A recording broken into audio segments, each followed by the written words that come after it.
I am so confused. Ginny definitely said Hilux, so high luxury, Bulgari with Sophia. Am I missing something here? Hilux, Bulgaria, Sofia. Oh. I should have got suspicious when they said Ryanair and Stansted, shouldn't I?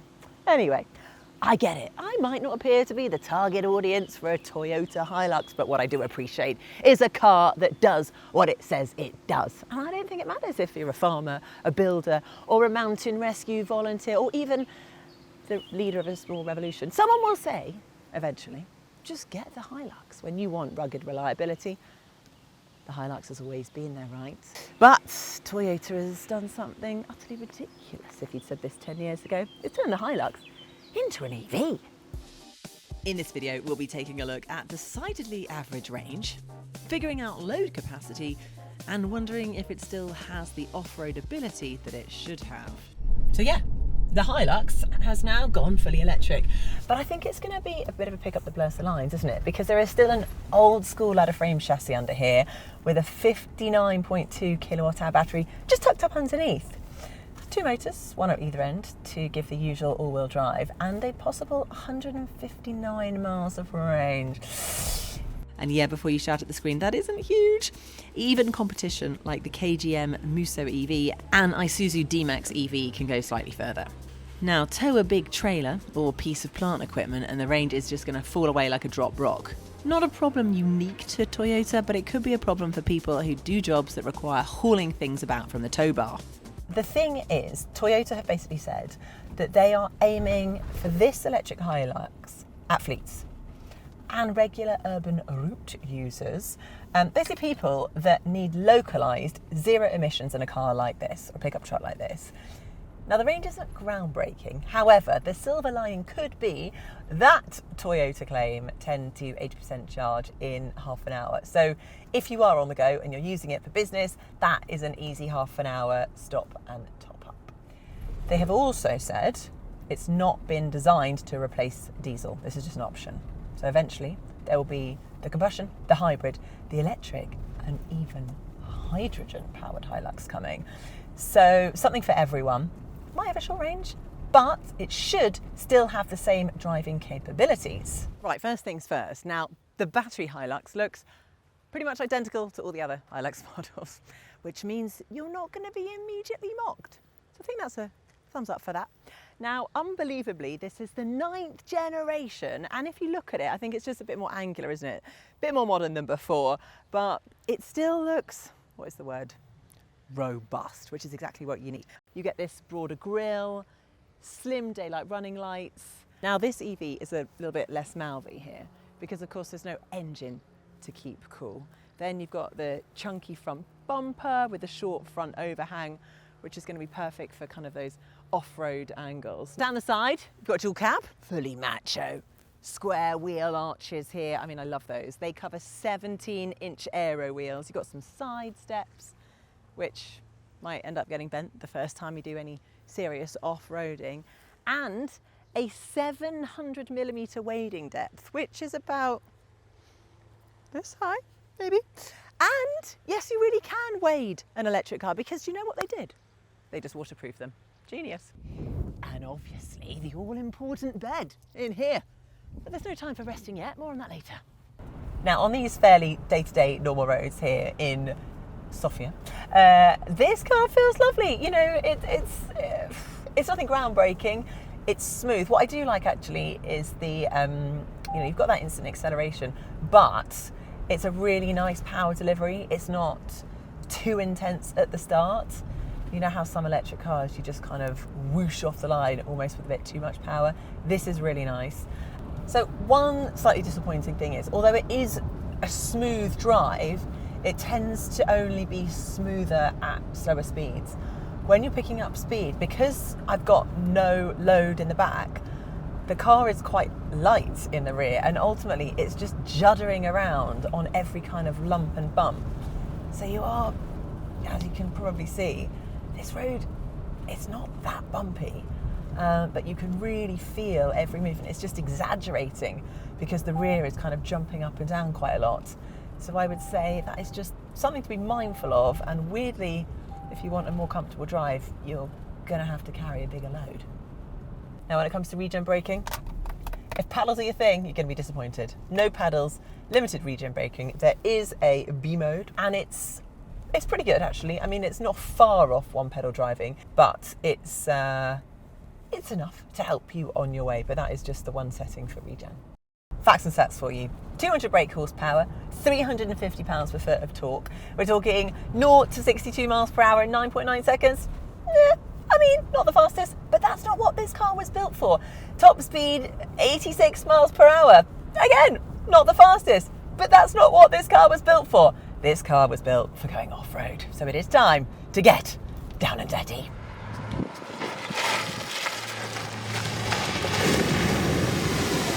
I feel like this is the moment we need to talk ground clearance. So this vehicle, we're talking 212 millimetres. That's actually 90 millimetres less than the hybrid. Now that is going to be because the battery is underneath, so it sits a little bit lower, but the good news is the battery is protected, so hopefully you're not going to do any damage to that. Now also, you've got to be really aware of scraping the bottom of the car if that's where your battery is. So it has a 20-degree breakover angle, which is actually slightly less than the hybrid because the battery's there, but should be enough. Now I think driving this off-road, it's all about driving it with confidence, and you can do that, according to Toyota, because of this button down here. This is the MTS, which provides you with 5 different drive modes: rock, mogul, mud, sand, dirt, and there's also auto as well.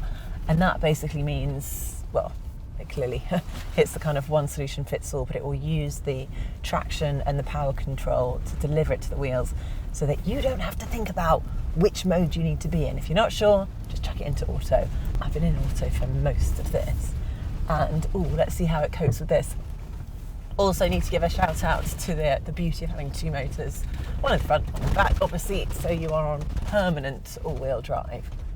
Normally, when I've done things like this before, I have an instructor with me, but I've been allowed to do this on my own. It's quite intense. So we've just emerged from the off-road section, and we've been greeted by some wildlife. We got Tui the dog, who's just arrived, and we've got 3 gorgeous horses who are literally back to back in our path. It's like a welcome committee. They're not moving though. Hello, gorgeous. Now, where I think you will notice the difference is inside, because it's feeling a little less build-a-van and a bit more luxe. I'm going to go with more sort of Land Cruiser 250 vibes. And if you do look around, you can see why, because it's, yes, okay, yes, it's still plastic, but it's a slightly nicer plastic, and we've got slightly nicer materials here. So I just think they've given it a really good upgrade inside, but without leaving the practicality elements. So we've still got some lovely, nice, simple, easy to use physical buttons. Brilliant. You've got 2 really nice, big, up to 12.3 inch display screens, the driver one and the infotainment system here. You can see my maps, which are using Apple CarPlay. It also has Android Auto as well. And then, you know, this is still a workhorse car, isn't it? So it's still got to be practical, and it is. So we are talking loads of bins. You've got double there when it comes to the glove compartment. Really nice big area in here. We've got cup holders galore. We've got them down here, which is removable if you don't use them. You've got cup holders sort of down here in your door bin. Definitely enough for a massive water bottle. You've also got these little bad boys, which I quite like. And then, there is one thing I also did while I was having my coffee. I had a croissant because I missed breakfast. Because, well, there's a whole backstory to why I missed breakfast, because I arrived very late last night / early this morning at about 3:30 in the morning. However, I ate my croissant. I always get croissant in my teeth. Didn't want to go filming. Croissant in my teeth. Went to check the mirror. There's no mirror, which is annoying. I'm not saying that this was a car built for men, but us girls that drive do like them. Weirdly though, they've given one to my passenger. I mean, now this is where the magic happens. This is your kind of brain, I suppose, which controls all the driving dynamics. So you've got your classic driving modes, sport, normal and eco. And then you've got the MTS button down here, which is what you're going to use when you go off-road. Then you've also got your traction control, nice and easy, switch it on and off down here, and then your hill descent. While the rear bench is wide enough for 3 adults, the middle passenger will feel a little more squeezed than those on either side. Right, should we talk about the bed for a minute? I mean, I've got to say it's looking quite appealing after 3 hours of sleep. But anyway, it measures at just over 1.5 metres squared, so it's almost a perfect square. But it's worth noting that it can only take 715 kilos of load. About what I would use on a weekend away, but maybe less than some farmers might want. Now, it's over 1,000 kilos in the other versions. Interestingly though, to be registered as a commercial vehicle in the UK and to get the tax back, it would need to be 1,000 kilos. However, bear with me, under the rules that came out a couple of years ago. The fact that it is a dual cab rules it out anyway. See? I do know a thing or two about pickups. Also, let's talk about the elephant in the cargo bed, and that is towing. Now, a diesel Hilux really doesn't have range issues, does it? It can tow up to 3.5 tonnes and haul over a tonne. Whereas the BEV, this one, drops to around 1.6 tonnes for towing. And as we mentioned, 715 kilos for the Payload in the European spec. Now, lots of traditional Hilux buyers, maybe for them it's going to be a deal breaker, because if you stick 3 or 4 beefy people in, plus tools, equipment, lunchtime sandwiches, snacks, bull bar, everything else, it's going to become quite a heavy thing quite quickly, isn't it? The Hilux EV isn't out quite yet, but if you do want the lowdown on anything electric powered, then you need to head over to us at electrifying.com. We've got the latest reviews, deals, information and help for everything from pickups to performance cars, both new and second hand. See you there.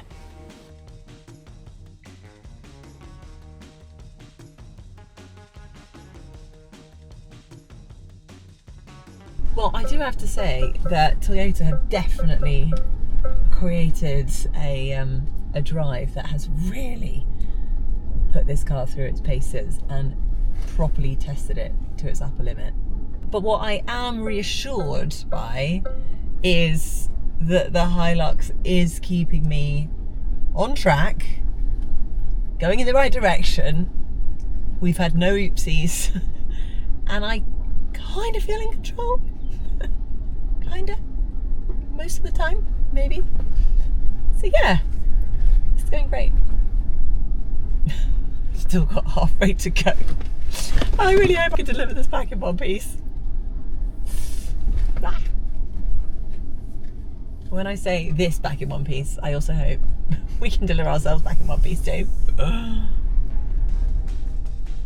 So to summarise, it's a pretty fun car to take off-road, and you know what? You don't have to have a lot of off-road experience to feel confident driving it. This car is more than capable. I'm not sure how many all-electric Hiluxes they're going to sell, but I think it's safe to say that you're going to see more of these off-road than Defenders. Well, whilst admiring the scenery, should we also talk money? Because this starts from £57,845, which is only £4,000 more expensive than the fully kitted diesel hybrid version. And then if you go all the way up to the fully spec Invincible model, it climbs up to £60,695. Basically, that's saying that buyers are going to need to have a strong business case or a tax incentive to justify that jump. It's going to have to make sense for your specific situation. The other thing to remember, of course, is just that one powertrain doesn't fit all, does it? I mean, a hardcore towing enthusiast going to stick with diesel? Almost certainly. Are rural buyers in remote areas going to remain sceptical?